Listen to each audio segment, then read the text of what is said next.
और ब्रेक के बाद एक बार फिर आपका स्वागत है। जल्दी ही आपको अनचाही कॉल से छुटकारा मिल सकता है। टेलीकॉम रेगुलेटर ट्राई अनचाही कॉल्स पर सख्ती की तैयारी कर रहा है।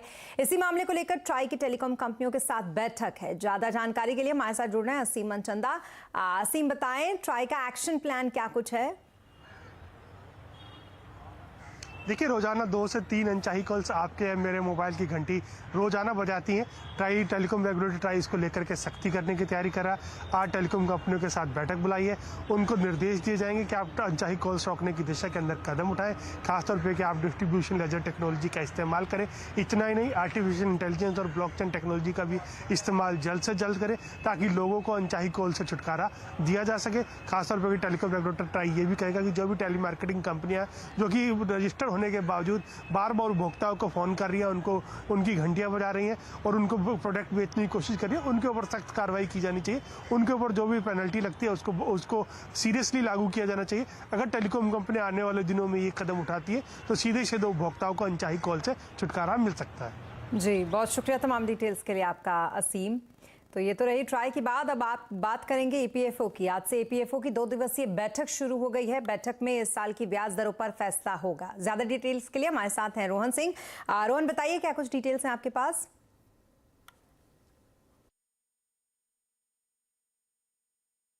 जी, अब से थोड़ी देर पहले ही ये जो कर्मचारी भविष्य निधि ऑर्गेनाइजेशन है ईपीएफओ, उसकी बैठक शुरू हुई है और जो लेबर एंड एम्प्लॉयमेंट मिनिस्टर हैं भूपेंद्र यादव, उन्होंने इसकी अध्यक्षता फिलहाल वो कर रहे हैं। और आज और कल 2 दिनों की बैठक है और इस बैठक के अंत में जिस पे सबकी नज़र बनी हुई है कि आखिर ब्याज दर क्या होगी। 2022-23 के लिए ब्याज दर की घोषणा की जानी है। पिछले बार आपको याद होगा कि सबसे ज़्यादा 4 दशकों में सबसे जो है कम ब्याज दर यानी 8.1% की घोषणा की गई थी। अधिकतर एनालिस्ट जो बता रहे हैं कि इस बार भी उसी रेंज में रहने की संभावना है, क्योंकि पिछले बार के इस फैसले के बाद लगभग जो सरप्लस था ईपीएफओ के पास वो 450 करोड़ का था और उसके आधार पर यह है कि या तो 8.1% ही रहेगा या उससे थोड़ा सा और कम 8% भी किया जा सकता है। लेकिन उसके लिए हमें इंतजार करना पड़ेगा। जो आउटकम है इस बैठक का उसके ऊपर कुछ और चीज़ें हैं जो इस एजेंडा में शामिल है, जैसे कि हाल में ही जो हायर पेंशन के ऑप्शन को देने को लेकर जो फैसला था सुप्रीम कोर्ट का, उसके बाद अब 3 मई की डेडलाइन है, उससे पहले ईपीएफओ अपना स्टेटस रिपोर्ट दे सकती है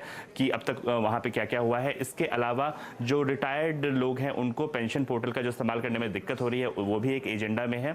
और इसके अलावा जो वेज सीलिंग है उसको बढ़ाने को लेकर भी चर्चा हो सकती है। और एक और है कि मिनिमम पेंशन कितना हो सकता है, उसको लेकर भी एक जो है ये सारी चीज़ें एजेंडा में रख रही है। लेकिन जो सबसे ज़्यादा जिसको इंतजार है सबको वो है कि इस बार यानी पिछले साल के लिए जो ब्याज दरें हैं वो क्या रहने वाली है। अब तक अनुमान यही है कि 8.1% के अराउंड ही लगभग रहेगा ये।